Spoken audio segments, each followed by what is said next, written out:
You see, if you get in a relationship with somebody that's not at your level, they'll come into the relationship, but you shouldn't let them. It's not fair, because they won't be able to sustain their position.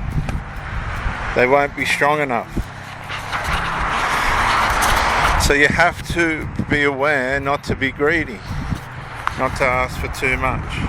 I've had people come into my life and they've said to me, look, I don't think I'll be able to. They get intimate with you and then they break the bad news. I'm not going to be able to probably be what you're going to need me to be. No, we won't go down there, Hank. No, over here. Look, you've got all this over here. Here.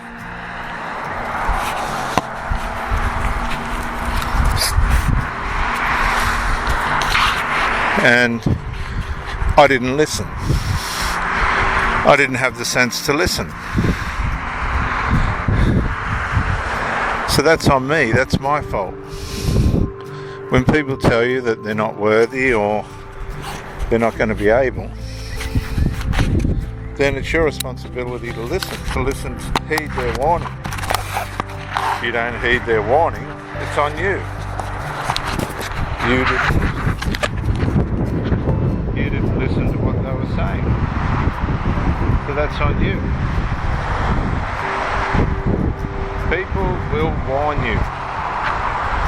And that's part of how they test you. They test whether you're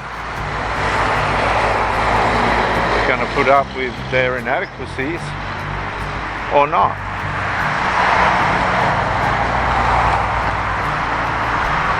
And too often we do.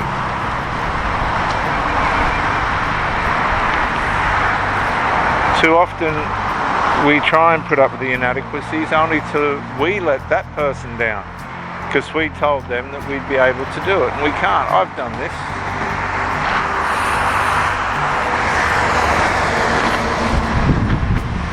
Because the inadequacies might be more than you can stand, more than you can take. So if somebody said to you, look, I cheat, I lie, I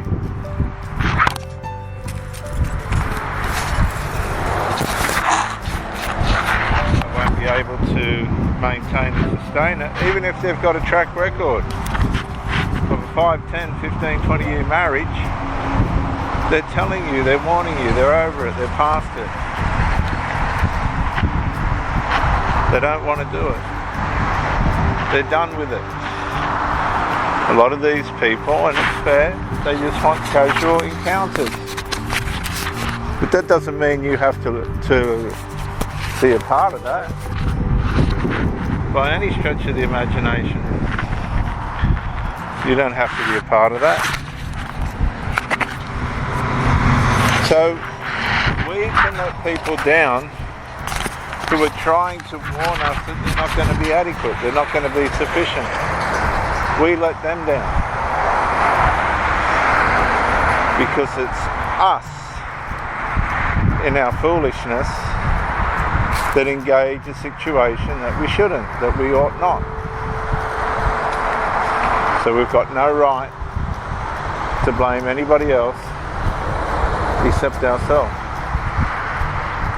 And we do this all too often. All too often. I don't want you to go down there. Just talking to the dog. Many of you have realised that this person might not be capable of producing a decent relationship. You've known before you started. You've known the history of this person. You've known what they're capable of and what they're not. And you've chosen to ignore it.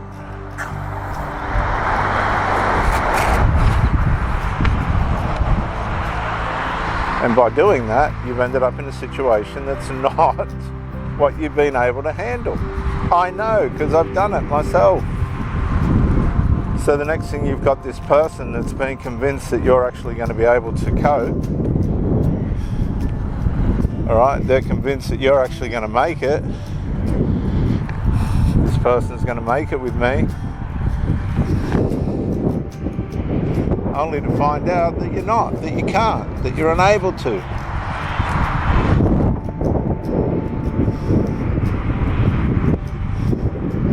And that's not fair. And we don't like to admit that. We don't like to admit that we failed.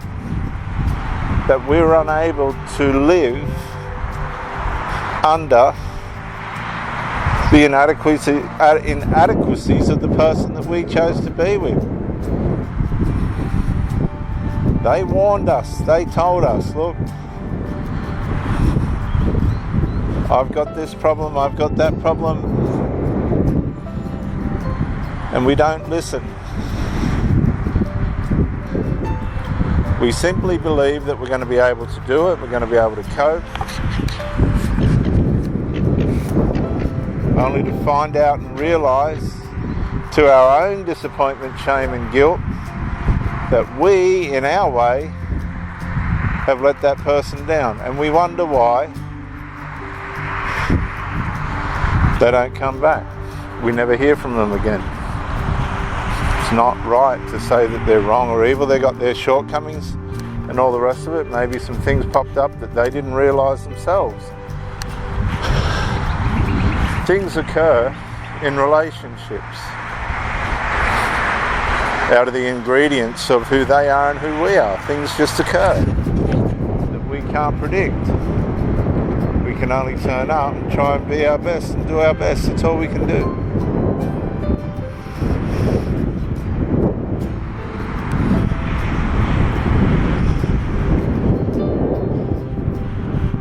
Not fair if somebody's warned you and then they've given you the benefit of the doubt and believing that you will be able to put up with their shortcomings because you persisted. Your faithfulness, loyalty, devotion, kindness and commitment convinced you that you'd be able to do it. And then when the pennies dropped and you've worn out and you think you've been abused, but you've been just as much the abuser because you entertained the situation yourself. You were partisan in the initiation and continuation of the relationship. It's really not fair just to blame the other person because you knew, they gave you the signs that this was probably not going to work. Lust has a way of deceiving us, cheating us, and causing us to make schemes. We make our own schemes, alright? And then we blame everybody else for being the problem, but it was partly our scheme. Here, Hank.